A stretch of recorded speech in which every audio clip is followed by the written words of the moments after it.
Basically দেখো যে আমরা সিস্টেম সফটওয়্যারের যে ক্লাসিফিকেশন বুঝেছিলাম সেখান থেকে একটা পার্ট ছিল ল্যাঙ্গুয়েজ ট্রান্সলেটর।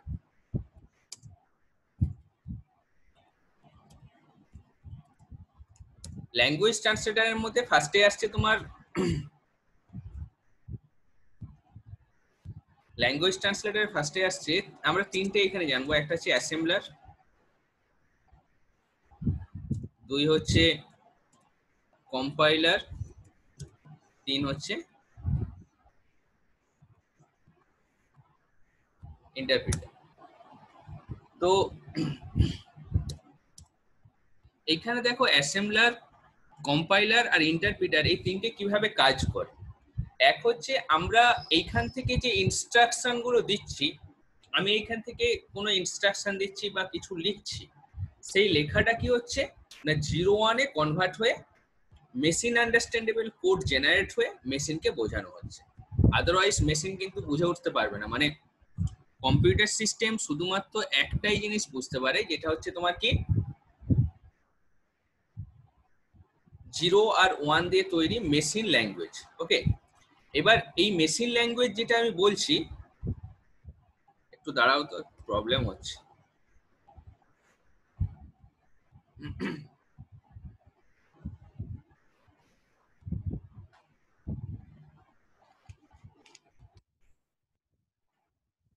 তো এখানে মেশিন ল্যাঙ্গুয়েজ যেটা বললাম, মেশিন ল্যাঙ্গুয়েজ কি মেশিন আন্ডারস্ট্যান্ডেবল কোড বা লো লেভেল ল্যাঙ্গুয়েজ বলা হয়, আর হিউম্যান আন্ডারস্ট্যান্ডেবল কোড গুলোকে আমরা হাই লেভেল ল্যাঙ্গুয়েজ বলছি। তো যখন মেশিন ডিপেন্ডেন্ট কোড গুলো লেখা হতো সেখানে অ্যাসেম্বলি লেভেল ল্যাঙ্গুয়েজে কাজ করা হতো।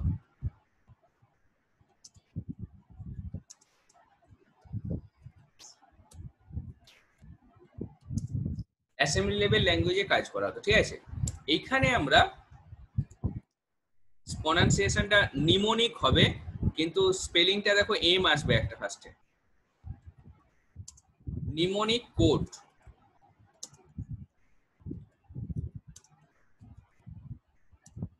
নিমোনিক কোড কি না একটা সিম্বলিক কোড, যেই কোডটার হেল্প নিয়ে নিমোনিক কোড বা সিম্বলিক কোড বলা হয়। যেমন ADD অ্যাডিশনের জন্য, মুভ করার জন্য MOV, সাবস্ট্রাকশনের জন্য SUB।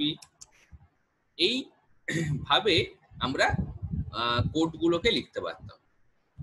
তো এবার এখানে দেখো যে অ্যাসেম্বলি লেভেল যে ল্যাঙ্গুয়েজ, মানে অ্যাসেম্বলার কিভাবে কাজ করছে। ধরে নাও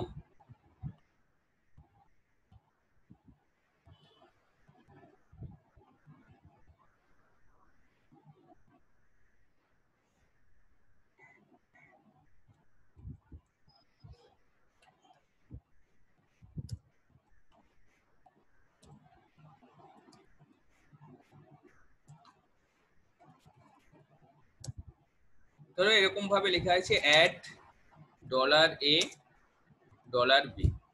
মানে দুটো নাম্বারের যোগের জন্য বা দুটো নাম্বারের অ্যাডিশনের জন্য এরকম ভাবে লেখা হয়েছে। আর লো লেভেল ল্যাঙ্গুয়েজ কি, মানে মেশিন যেটা বুঝে উঠতে পারবে সেটা হচ্ছে এটা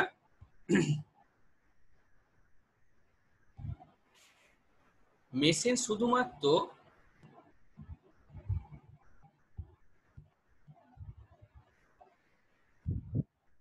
এইটুকুনি বুঝতে পারবে, যেটাকে আমরা মেশিন আন্ডারস্ট্যান্ডেবল কোড বলছি।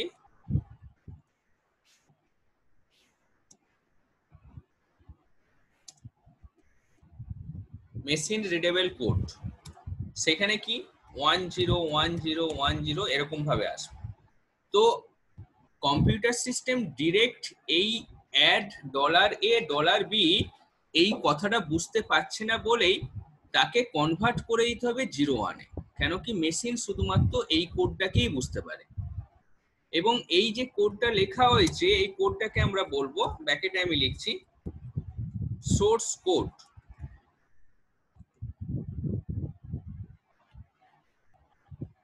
এটাকে বললাম সোর্স কোড। আর এইখানে যেটা ক্রিয়েট হচ্ছে এই কোডটাকে বলা হচ্ছে অবজেক্ট কোড। এটাকে বলা হচ্ছে অবজেক্ট কোড। এবার ইন বিটুইন মিডিলে কে আছে না অ্যাসেম্বলার। এইখানে তোমার কি অ্যাসেম্বলার কাজ করছে, যার কাজ কি হলো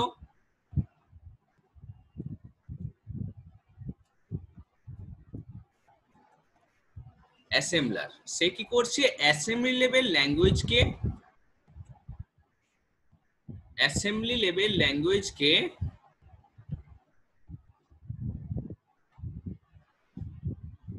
লো লেভেল ল্যাঙ্গুয়েজে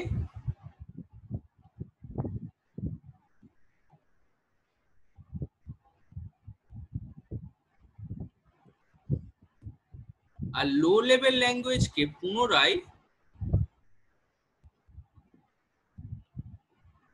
অ্যাসেম্বলি লেভেল ল্যাঙ্গুয়েজে কনভার্ট করবে। ঠিক আছে, তো আমি এখানে এগুলোকে একটু বোল্ড করে দিচ্ছি, বুঝতে সুবিধা হবে।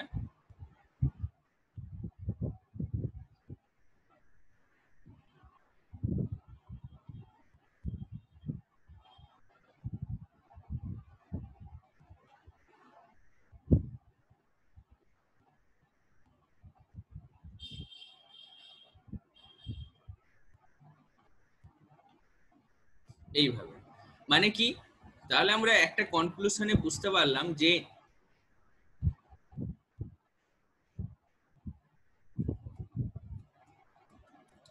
অ্যাসেম্বলার কি করছে, it is a language translator that translates the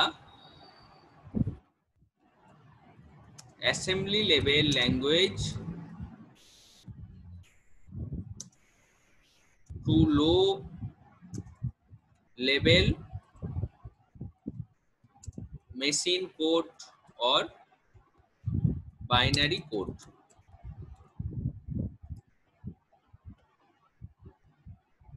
মানে ও কি করবে, লো লেভেল ল্যাঙ্গুয়েজে কনভার্ট করবে বা বাইনারি কোডে কনভার্ট করে দেবে। ঠিক আছে,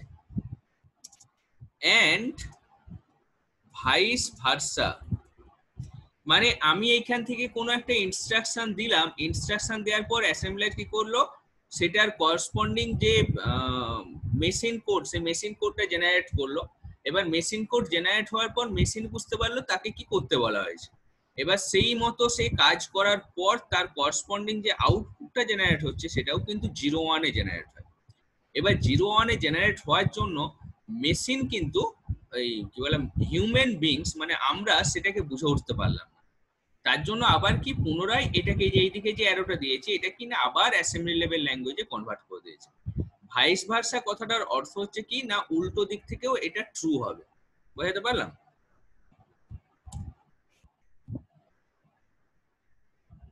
এবার হাই লেভেল যে ল্যাঙ্গুয়েজ হয়, আচ্ছা এটা কপি করা হয়েছে, কমপ্লিট হয়েছে, এটা করে নাও, কপি করে নাও।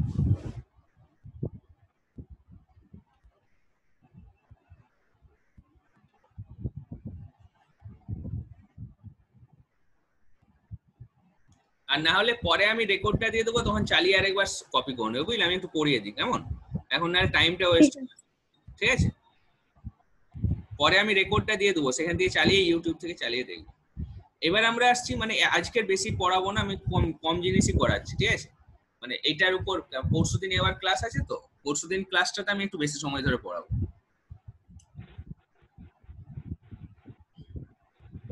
এবার দেখো এখানে আমরা আসছি কম্পাইলার আর ইন্টারপ্রিটারে। তো তার জন্য আমরা এই জায়গাটা জানবো হাই লেভেল ল্যাঙ্গুয়েজ।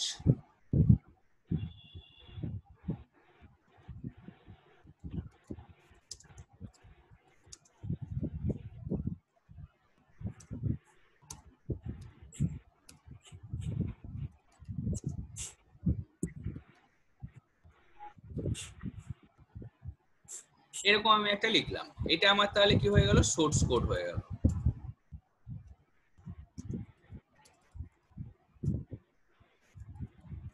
এটা সোর্স কোড হয়ে গেল। ঠিক আছে,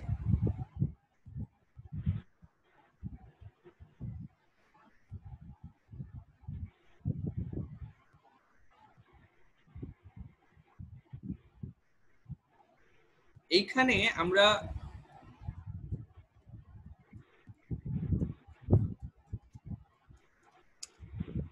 machine code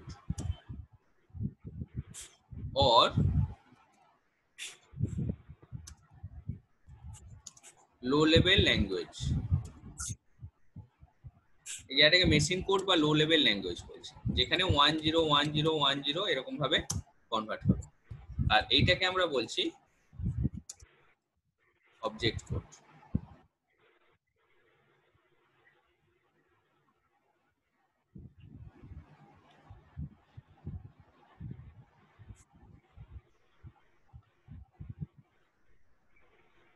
তো এখানে হাই লেভেল ল্যাঙ্গুয়েজে যেটা আমরা লিখছি সেই ল্যাঙ্গুয়েজটাকে মেশিন লেভেল ল্যাঙ্গুয়েজে কনভার্ট করছে, আবার ভাইস ভার্সা করছে।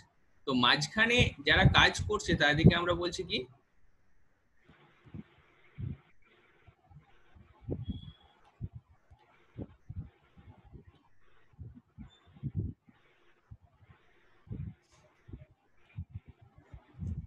এইখানে মাঝখানে যে কাজ করছে কে,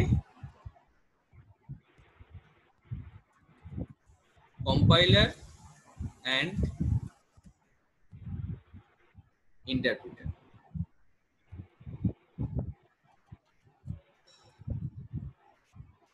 কম্পাইলার বা ইন্টারপ্রিটার এখানে কাজ করছে। এদের কাজ কি, এদের কাজ হচ্ছে হাই লেভেল যে ল্যাঙ্গুয়েজটা, ওই একই রকম ভাবে হাই লেভেল যে ল্যাঙ্গুয়েজ সেই ল্যাঙ্গুয়েজকে লো লেভেল ল্যাঙ্গুয়েজে কনভার্ট করছে,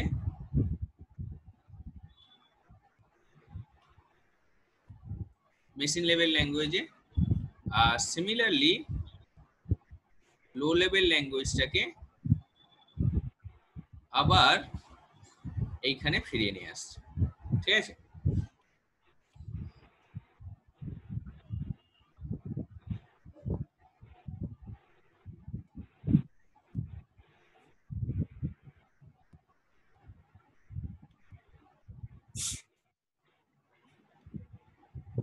তাহলে কি দাঁড়ালো, যে হাই লেভেল ল্যাঙ্গুয়েজকে আমরা মেশিন লেভেল ল্যাঙ্গুয়েজে কনভার্ট করলাম, আবার মেশিন লেভেল ল্যাঙ্গুয়েজে যে আউটপুটটা তৈরি হলো সেটা আমাদের আমাদের আবার ফিরিয়ে দেওয়ার জন্য এইভাবে হচ্ছে। তো এইখানে দুটো টার্মের কথা বলেছি, একটা হচ্ছে ইন্টারপ্রিটার আর একটা হচ্ছে তোমার কম্পাইলার। কম্পাইলার কিভাবে কাজ করে,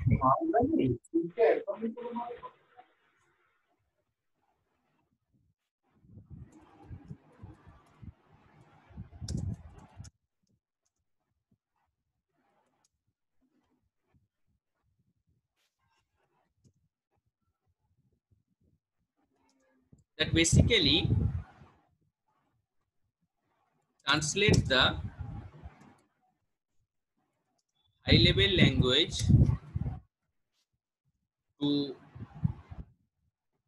low level, and it is a language translator that basically translate the high level language to low level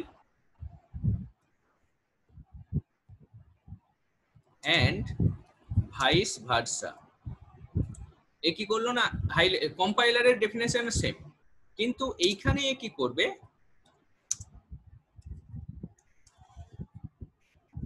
compiler can translate the total program at a time if any syntax error found, then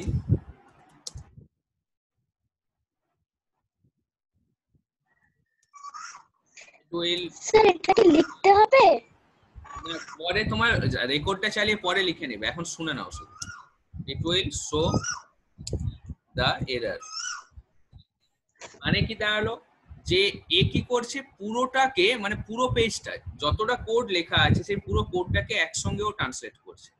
এবার syntax error মানে কি না, আমরা যেমন sentence লেখার সময় আমাদের সেন্টেন্সের যে স্ট্রাকচার হয় সেটাকেই সেরকম ভাবেই প্রোগ্রামিং লেখার সময় আমরা যে লাইনগুলো লিখছি সেই লাইনগুলোর একটা করসপন্ডিং স্ট্রাকচার আছে।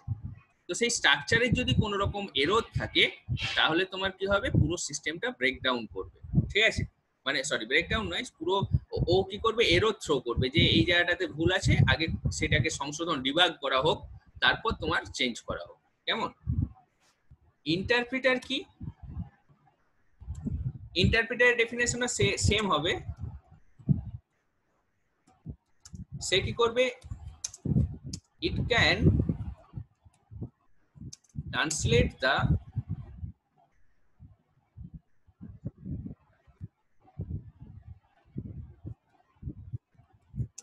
source code line by line. If any error found, then it can omit it and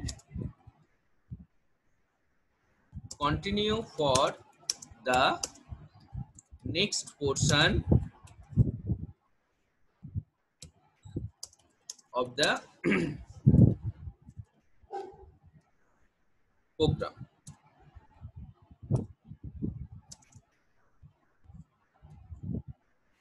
It is slower than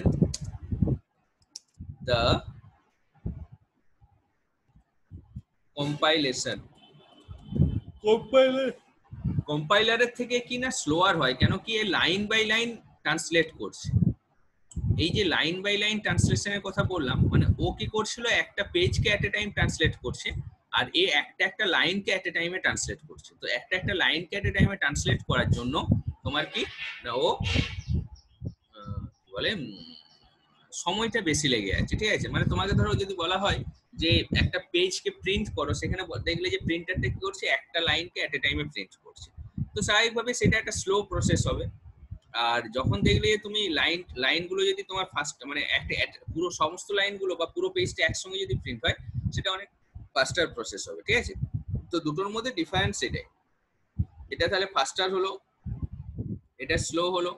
এখানে কোনো একটা এররের জন্য পুরো প্রোগ্রামটা এরর দেখিয়ে বসে যাবে, আর এইখানে তোমার কি না, যে কোনো একটা লাইনের যদি ভুল থাকে সেই লাইনটাকে অমিট করে চলে যাবে, পরের লাইনগুলোকে এক্সিকিউট করতে থাকবে, ঠিক আছে। তাহলে আমরা এই তিনটে জিনিস জানলাম, অ্যাসেম্বলার, কম্পাইলার অ্যান্ড ইন্টারপ্রিটার। তো তোমাদের কাজ হবে কি, দেখো আমি খুব কম পড়া দিচ্ছি, কেমন, আর এবং পড়াচ্ছিও কম। পরের দিনের ক্লাসটা একটু 1.5 ঘন্টা ধরে হবে, কিন্তু আজকের ক্লাসটা আমি এত কম সময়ের মধ্যে শেষ করলাম এই কারণেই, আমার পরের দিন প্রথমেই আমি এইগুলো তোমাদের পড়া জিজ্ঞেস করবো, বুঝতে পারা যাচ্ছে, মানে এই ডেফিনেশন গুলো, এইগুলো আমি এক্ষুনি পাঠিয়ে দিচ্ছি তোমাদের এই 10-15 মিনিটের মধ্যেই।